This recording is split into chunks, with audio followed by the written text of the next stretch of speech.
then Cheerio and sip some tea, because you know the biggest news on planet Earth right now, here in late June 2016, is that Great Britain has voted to leave the European Union, and it's shaking the foundations of Western civilization and the world. Well, that may be a bit much.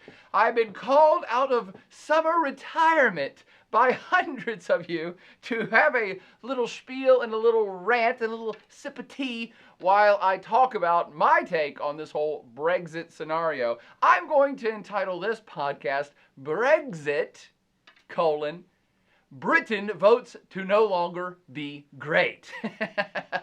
and perhaps to no longer even be a united kingdom. More on that in just a moment. So I'll break it down as quickly as I can, so it should be only 2 to 3 hours. And I'll break it down kind of into what happened, why did it happen, what are the immediate effects we're seeing right now just days after this vote, what are the longer term possible effects, and what's the broader context of all this?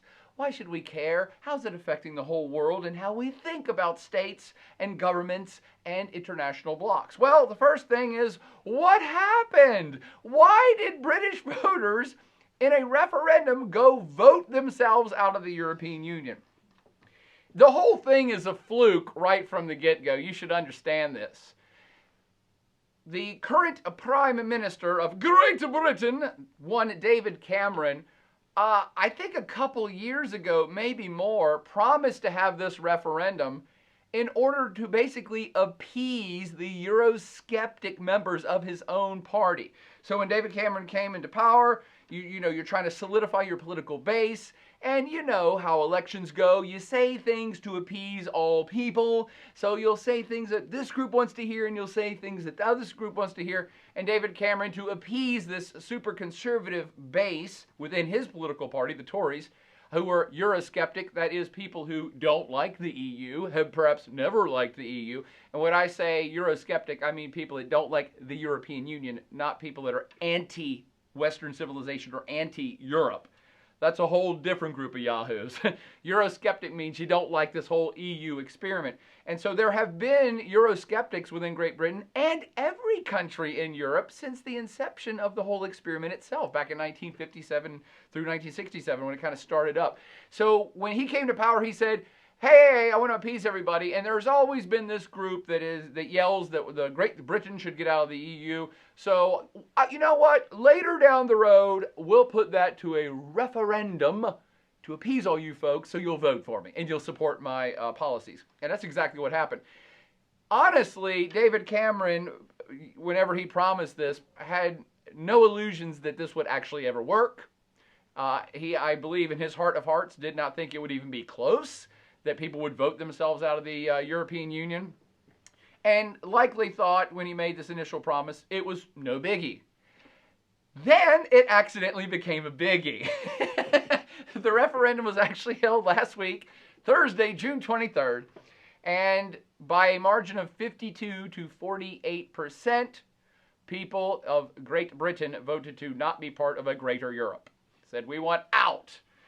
For those of you that don't even know what a referendum is, because we don't have them in the United States, not national, a referendum is a single policy or a single issue that you put to vote from the people. The people vote on a law or a policy or something that's going to happen.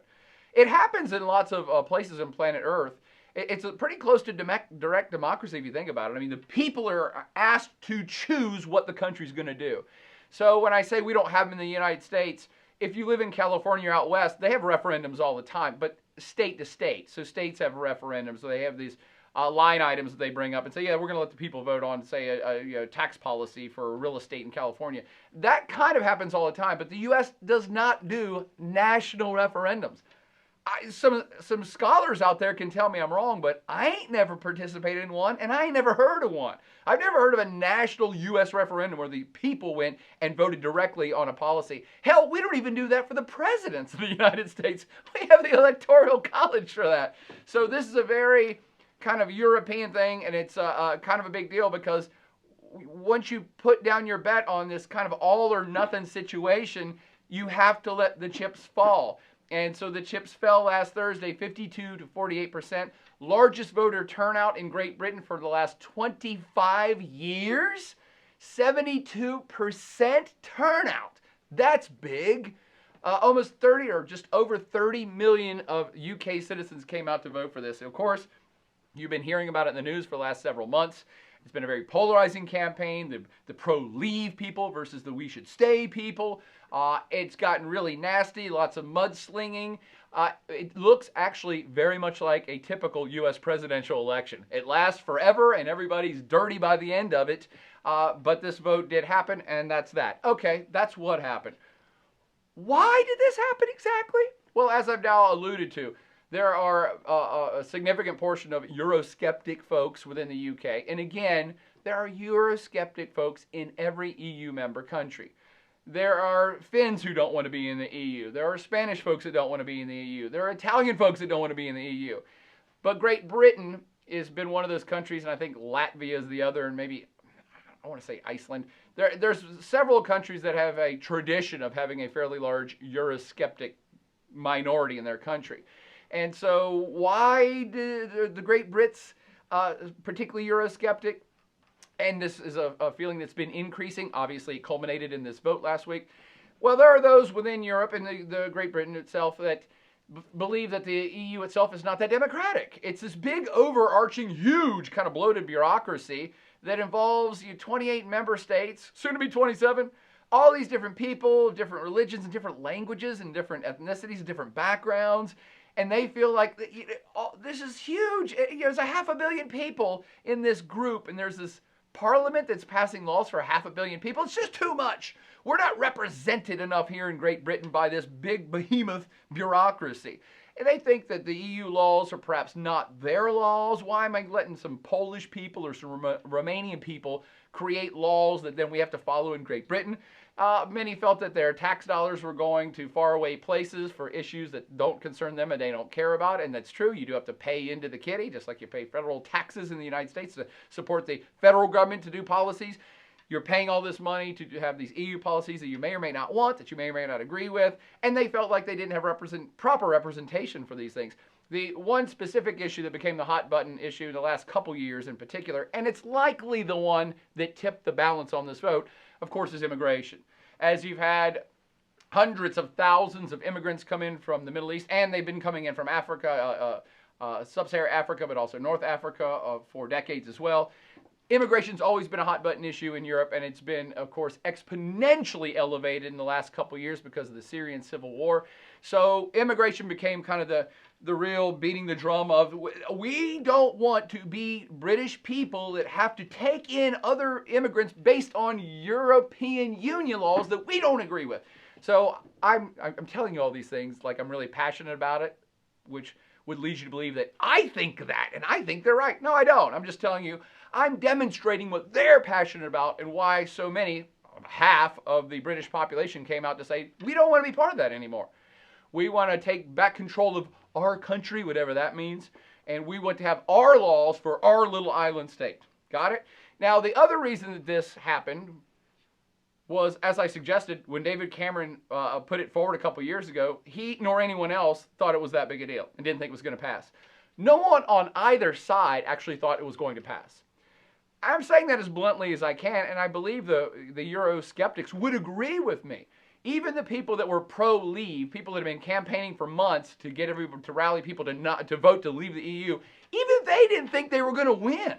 So the guy, David Cameron, by the way, the Prime Minister, even though he's the one who put forward this vote, he himself is pro-EU, and he campaigned to stay in the European Union, and he lost. So no one on either side, neither the pro-leave, that is leave the EU, nor the pro-stay, that is stay the course, and that's most of the British government, no one had really thought it was going to work. And we know this to be a fact now, several days later, because now that it's passed that they're going to leave the European Union, no one has any plans, and they have no idea what the hell's going on, and that's why it's total chaos. There have been no contingency plans were put in place by the government in case this referendum passed, which it did. And the opposition, the pro-leave people, they have no plan either. I mean, everybody's kind of like, holy crap, that passed? What do we do now? And that's why you're seeing such chaotic scenes in stock markets around the world, but particularly the British one, and the fall of their monetary unit, and general displeasure and angst within the British population right now, because neither the leaders nor the people know what this actually means or where it's going. So no one thought it was going to happen. And this is the most kind of crucial part of why this vote happened. I don't think I'm alone in this assessment. I'm not really sure that 52% of the British population really wanted to leave the EU. Did maybe 30% or 40% of them? Yeah, I'm willing to believe that. But 52% of people voted to leave the EU. Why? Why did some people vote for it that now may be having second thoughts about this? I think what we're seeing is this is largely a protest vote. So it's, people are angry. Unemployed people are angry. People that maybe are troubled by the immigration issue, they're angry. They see their leaders perhaps as ineffective or corrupt. People get angry. And by the way, you can see this in the United States population right now too, so you don't have to look too far to understand what I'm talking about. People are mad. And when people are mad, they want to change. And what are you going to change? I don't know. Give me something to vote on to change. And I think that's mostly what you're seeing here. Maybe not mostly, but I think there's at least 10 or 20% of people that voted to leave the EU who are like, well, I didn't really want to leave the EU. I was just pissed off. It was an anti-establishment vote. But then it won. So now they got to figure out what to do with this. You're starting to see how this is so chaotic for everybody. It was reported that hours after the referendum passed and they voted themselves out of the EU, that the number one Google search in Great Britain is, and I quote, "What is the EU?" That was the number one search engine result. So people maybe didn't really know what they were voting on. And I actually saw a bunch of first-hand accounts of people saying, well, I voted to leave the EU, but I didn't know that meant we were actually leaving the EU. I know it sounds silly, but I can kind of see that, if you don't participate in politics that much, that maybe you thought you were voicing your opinion that you think the country should do something, but you didn't know that it was actually going to happen because you voted for it. So this is why it happened. A bit of, a lot of angst, a lot of Eurosceptics, and perhaps a bit of confusion, and I think a lot of kind of anti-establishment vote. I'm just voting against something. I'm not voting for anything. I'm voting against something. Again, take heed, American population, as we go into the next presidential cycle. Now, next part 3, what are the immediate effects of this that have been reported on a now 24-hour news cycle every single second for 5 days? As soon as this went through, the pound, that is the British monetary unit, plunged in value to a new 33-year low. And that shakes people up.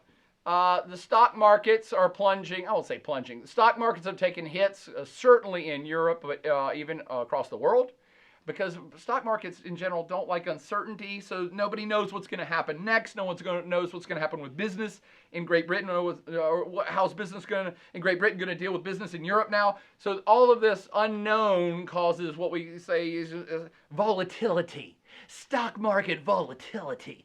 And you're going to see that for some time as well. Of course, there's shock and awe within Great Britain.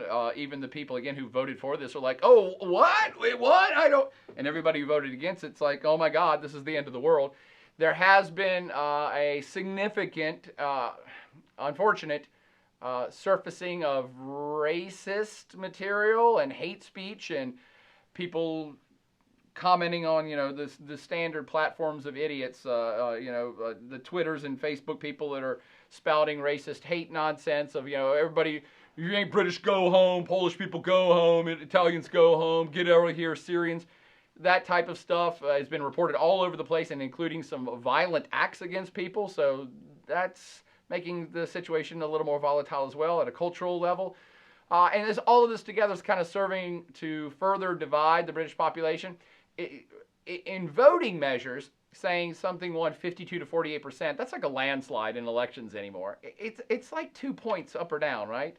It's a 4-point spread, I guess, but to me, that's a very narrow margin. 48 to 52%, that's, 2% of the population voted one way or the other.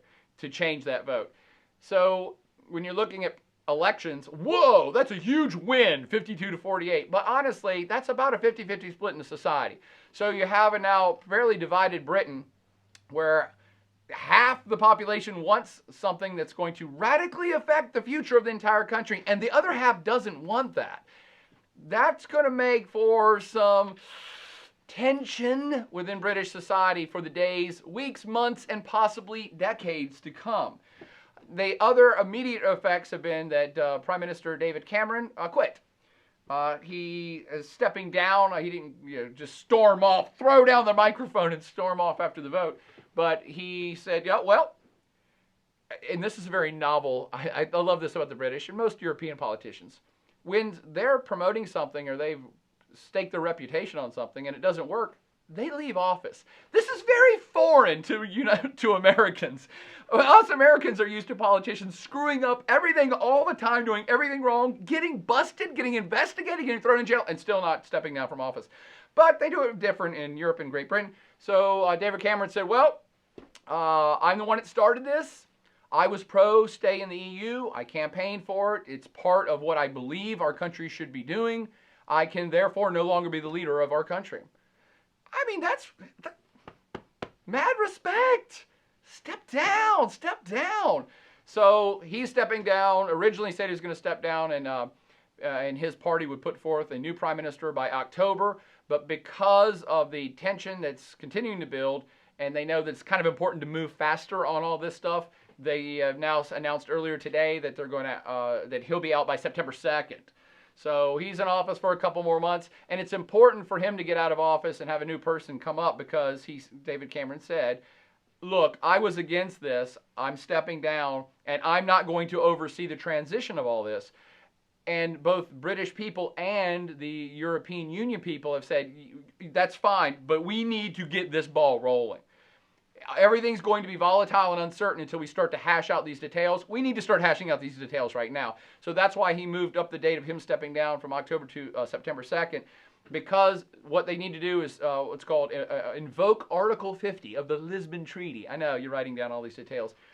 Article 50 is the clause within the whole European Union Constitution dealio that says, yes, all countries reserve the right to step out.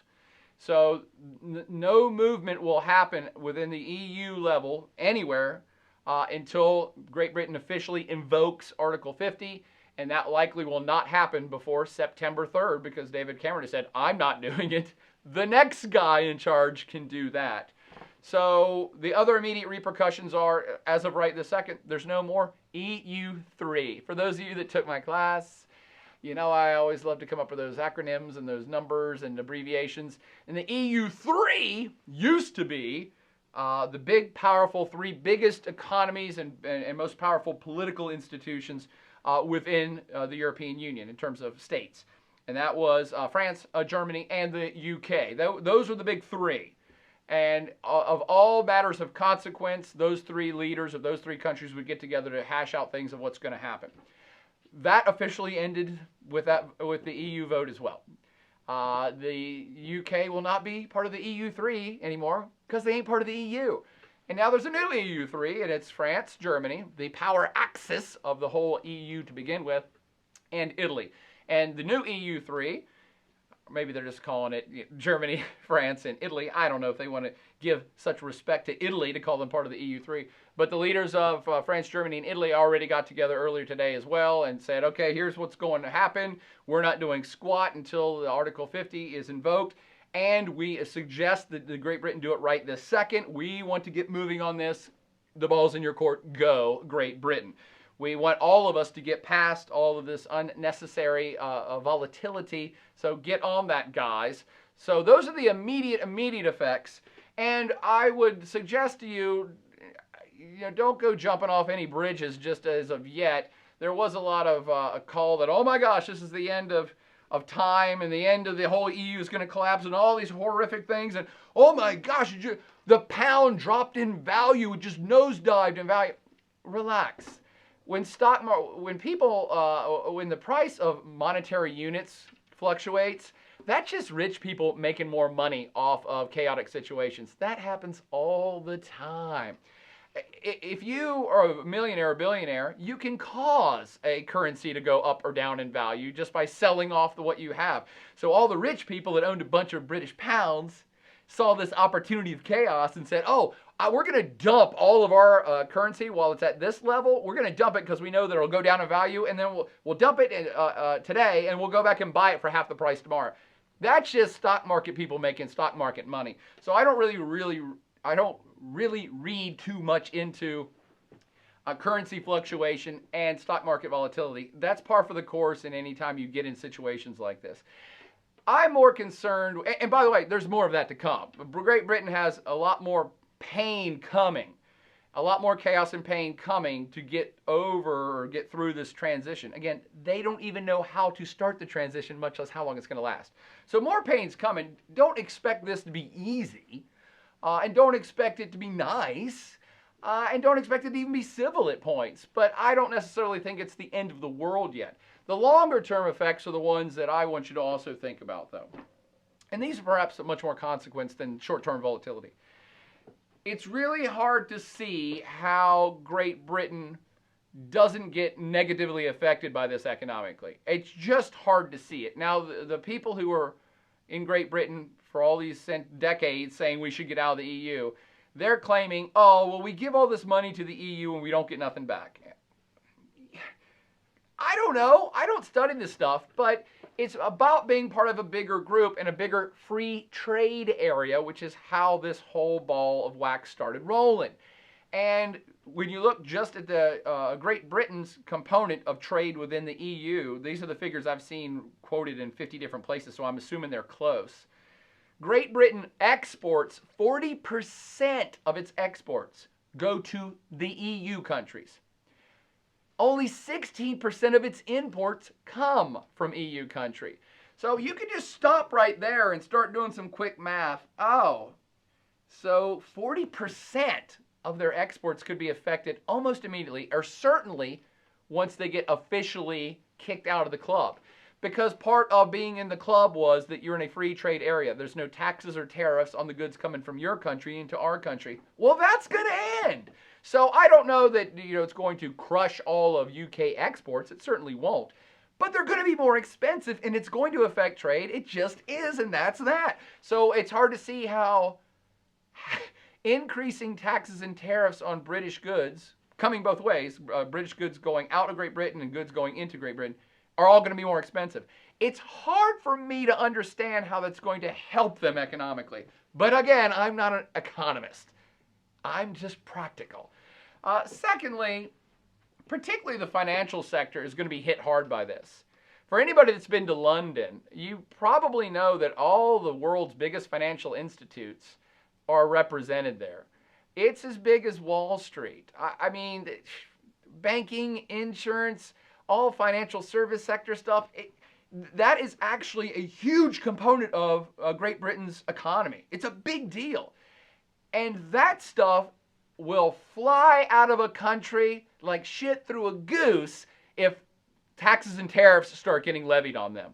Because it's not like you're moving a factory. If you're in the financial sector, you just move offices. And I've heard there's already some financial institutions already in 4 days that are moving a lot of their personnel from Great Britain over to Ireland. So it's like, well, again, for the independent British people who wanted to not be part of the EU, I guess they can spin that somehow. But they are a huge center of finance on planet Earth. Pretty much them, New York City, Beijing, and Tokyo. That's the biggest centers of finance. And I can't see how they're not going to be negatively affected. I can't see it. So you're going to increase how hard it is to do business between states in Europe. And you're a center of finance. Good luck. Good luck. That, again, it's not going to collapse the finance sector of Great Britain, but it's certainly going to affect it, and it can't be good. In addition, and now this is getting into real geographic stuff and stuff that I've talked about in class before, we could definitely, I would say definitely, I hate to say definitely, I'm going to say definitely. You're definitely going to see Scotland seceding. I'm going out on that limb. For my boys up in Scotland. They already had an independence referendum. There's that word again. They had an independence referendum last year that just barely got defeated. Or was it the year before that? I won't say barely, that was 55-45 to stay within Great Britain versus become an independent state. Within the last 4 or 5 days, that number has already flip-flopped, and they've been doing polls in Scotland, and now the majority of people say, boy, what a mistake. We should have got out of the UK 2 years ago, and we want to have that referendum again to be an independent state because we do not want to leave the EU. Just a quick geography of the vote, how this vote went down to get out of the EU or stay in the EU. England voted overwhelmingly to leave the EU. London, in the center of England, the epicenter, voted overwhelmingly to stay in the EU. Again, finance sector, jobs, service stuff. Wales voted to leave, but Scotland, by a wide margin, voted to stay in the EU.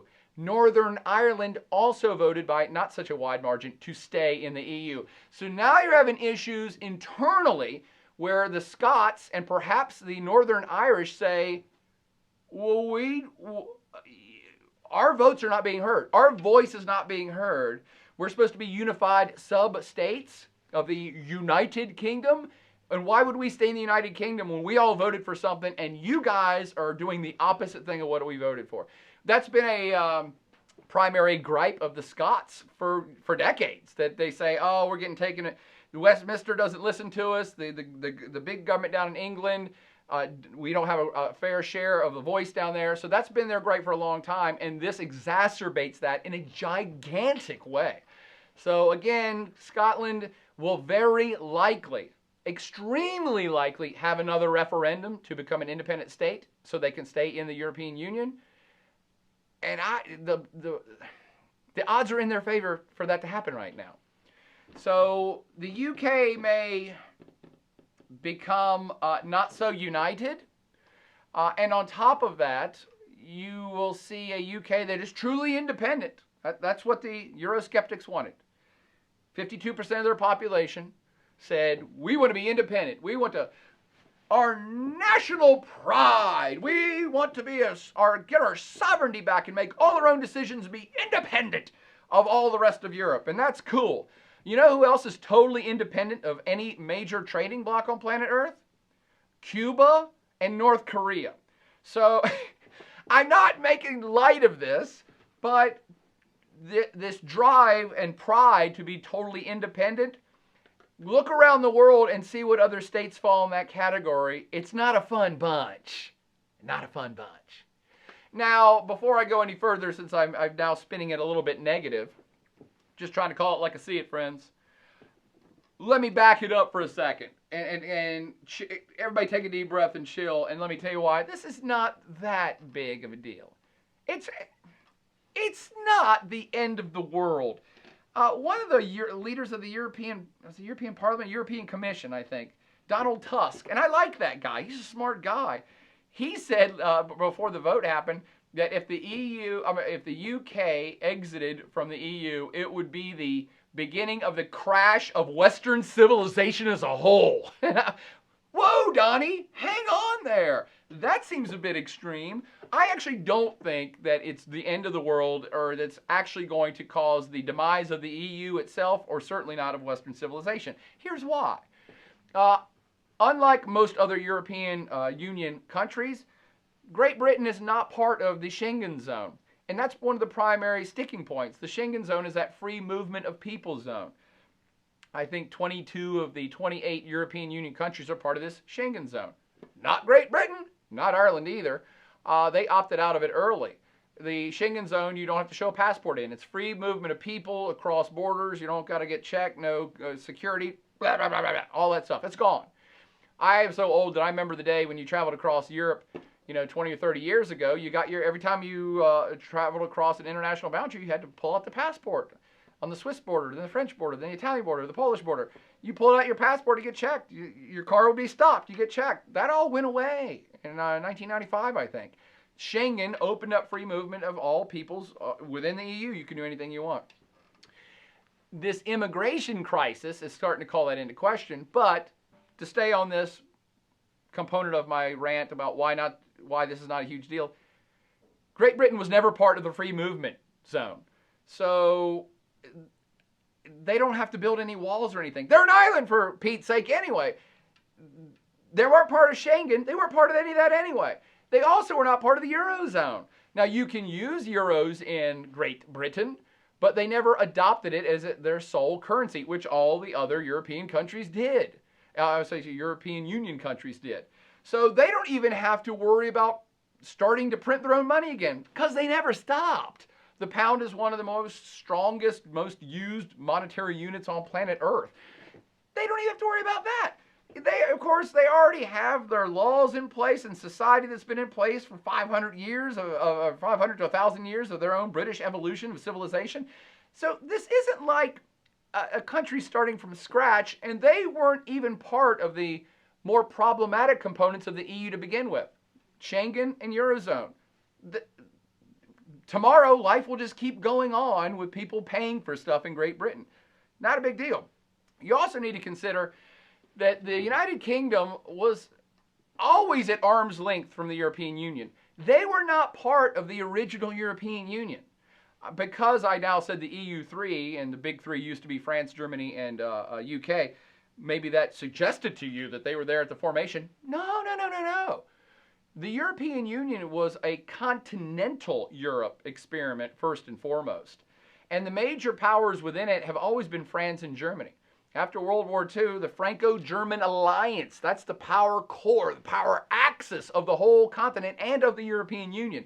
And it was around that axis of power that the European Union started, along with Italy and the Benelux countries, Belgium, Netherlands, Luxembourg, all the core of continental Europe, the continental core. That EU was originally comprised of these 6 countries.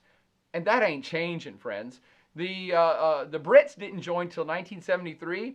They asked to join earlier than that, but actually the Continentals said, no, we don't want you. So and ever since the Brits have been in, and since 1973, they've always been at arm's length from the continent. Again, they said, no, Schengen, no, we're not doing that. We're excluded. Eurozone, no, we're not doing that. Britain has always maintained a special status within the EU that's kept them semi-separate. So to me, them leaving is actually the least problematic of any other country in the Eurozone or European Union from leaving. They're good to go pretty much because they've always been kind of separate. Again, it's an island. So even border issues are of no consequence to the EU for the UK leaving. Now, the other reason that people think it's a huge deal is there's this great fear that Western civilization is going to crash, perhaps, but that all this is going to now fuel other right-wing or conservative movements across other European countries to also get their countries out of the EU, and the whole EU is going to collapse. Again, hey, I've been wrong in the past, but I find the idea that the EU is going to collapse is nonsensical. Again, the core 6 who started that stuff back in 1957 for all the right reasons, and for decades since, everyone has wanted to jump into it because it's so awesome. The basic principles are still there. The basic success story is still there. So yes, some right-wing factions across Austria or the Netherlands may say, oh, the UK got out. We want out too. We want to express our national sovereignty just like Great Britain. Well, do you have money? Are you going to start securing your borders? Are you ready to redo your whole society? I don't think so. And even ideologically, most countries are still pretty kind of, yes, this is a good thing. We've all gotten way richer since the EU was formed. And yes, it's got some problems, but you know what? Let's fix it. And that's why I actually think that the positive spin you can put on this is the EU is not going to collapse. It's likely to get streamlined for the better. Meaning that because the European Union countries, especially the core, the Franco-German axis, they don't want it to disintegrate, and they're going to double down their effort to make sure that it doesn't. And you know what? Maybe 28 was too many members. Maybe they need to pare it down a little bit more to get more concentrated, to get it back under control. And if nothing else, certainly this chaos that's been created by the British exit is going to make all the other European countries take a good, hard, long look at their institution and say, oh, crap, okay, we need to fix this. What can we fix? We actually need to be more responsive to European citizens who are also Eurosceptic. Let's now start listening to this a lot more seriously. What can we fix? How can we pare down the bureaucracy? Maybe we need to change, maybe we need major immigration reform. These are all issues that even countries like the United States have all the time, right? So maybe this is, I wouldn't say maybe, I say definitely, this is kind of a big wake-up call, and it's going to double down efforts of the pro-European Union people to make it better. I kind of think it's all for the good. Because here's the other thing that people need to just take a deep breath and stop panicking about. Great Britain can always ask to go back in. Now, that may piss off some European Union countries, but 5 years from now, if Great Britain says, you know what, that was a mistake, we, the 6th or 7th or 8th largest economy on planet Earth, would like to rejoin, of course they'll be allowed back in. So this is not the end of the world. And let me kind of finish with the broader context. Look at the big picture here. I already kind of started talking about some of this stuff. Is this the decline of the EU? Not likely. Not likely. It's probably going to be a strengthening. A honing down, a focusing, strengthening. Might Greece leave? Doubtful. Greece owes the EU a bunch of money. Might Spain leave? Doubtful. Same story there. So when you start to look around of who's going to follow suit on this, I'm not sure who, given what's happening in the UK right now, what country is going to willingly say, we want to self-implode like that. That looks great. We went out of the EU as well. So I don't see the decline of the EU happening anytime soon. Is there going to be a punishing of the United Kingdom by the EU? That's actually more likely. And what I mean by punishing, not that everybody's so angry they really want British people to suffer, but lots of folks who voted for independence from the EU have already started to change their tune, including their leader, Boris. More on Boris later. Boris Johnson, the likely next prime minister of Great Britain. And even he came out today and said, oh, no. I mean, I'm a Eurosceptic and I want it out of the EU and it's great. But we're Europeans and we're all going to keep trading and we're going to maintain all the best relationships we can.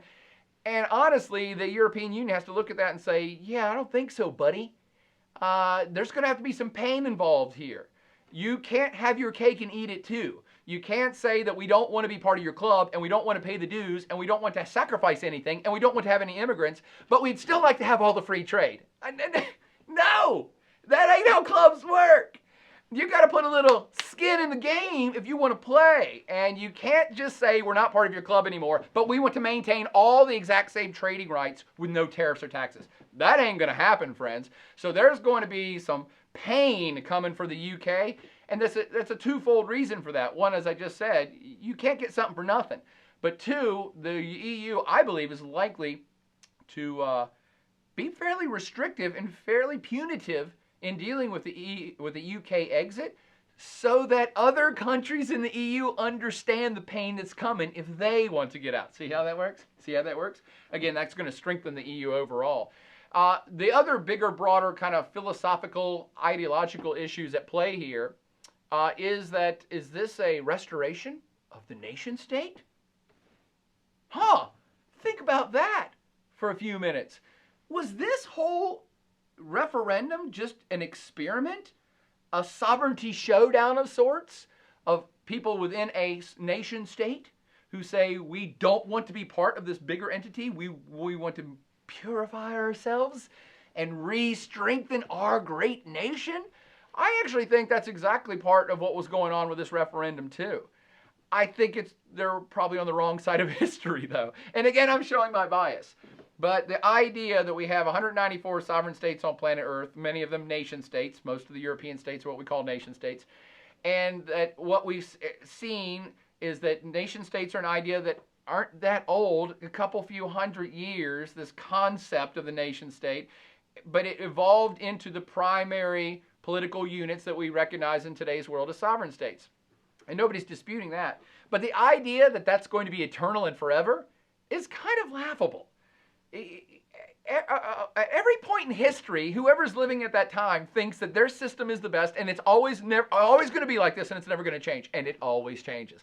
So part of this referendum, I think, is this backtracking on globalization, pulling back from globalization, because pulling back from an international organization like the European Union is saying we We want our sovereignty back. We want all control over our little area all to ourselves the way that it's been for the last couple hundred years. We don't want to play with you other states. We don't want to be part of a bigger institution, even though it's been wildly successful overall for all of us. So, again, this is an ideological showdown of sovereignty, of nationalism, of national pride, of this is ours and we want it back. And that's been a big theme across all European states for the last several decades as well. So this ain't going away, but I think the UK pulling all the way out, again, I think they're on the wrong side of history. The entities that are getting bigger and stronger are sovereign states that are collecting up into free trade pacts or military pacts or greater, broader trade unions across whole continents. So that's been the trend for the last 50 to 100 years. Nation states are a trend that have kind of been stagnating for the last 100 years and maybe even going downhill. Remember, for those of you that think that nation states are the right way to do things and it will never change, 100 years ago there were empires in Europe and people said the same thing about them.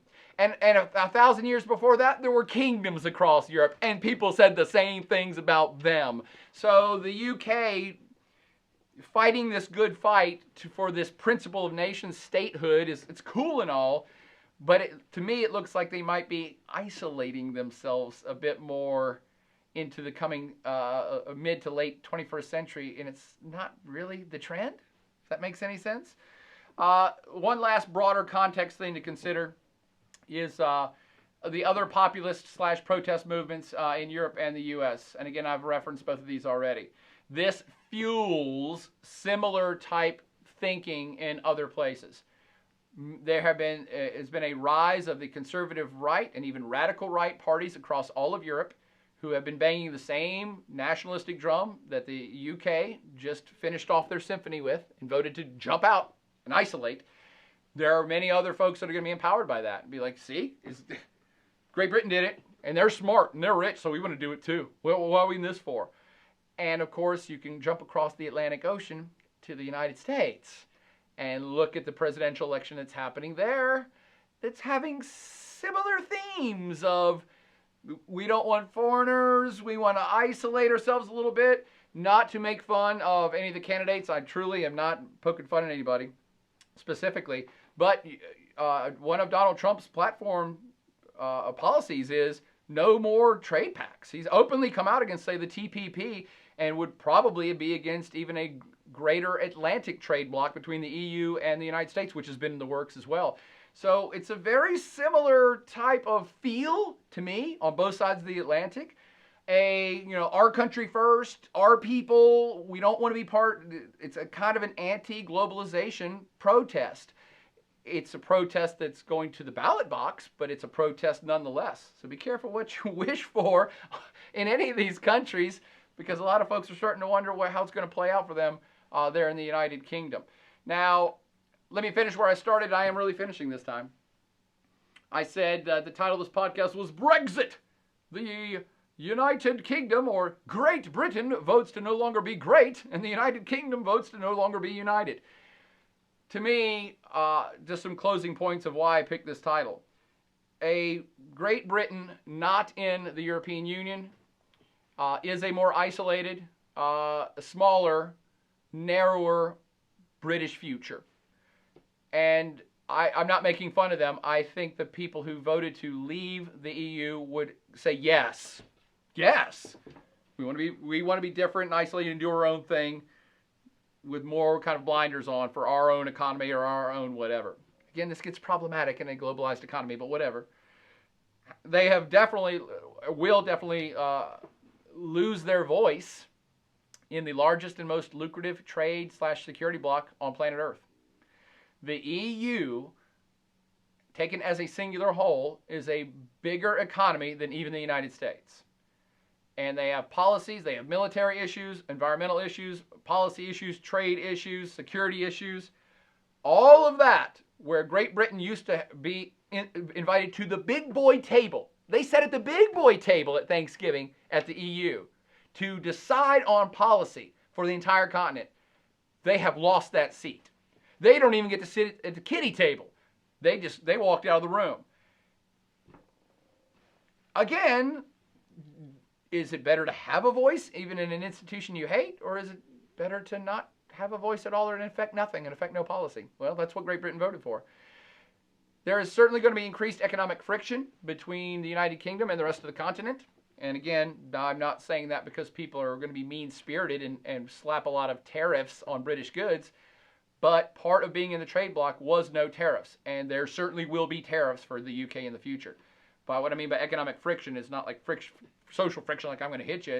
It's going to be harder to move goods and services across the UK borders. And increased cost means people go look somewhere else for something cheaper / better / easier.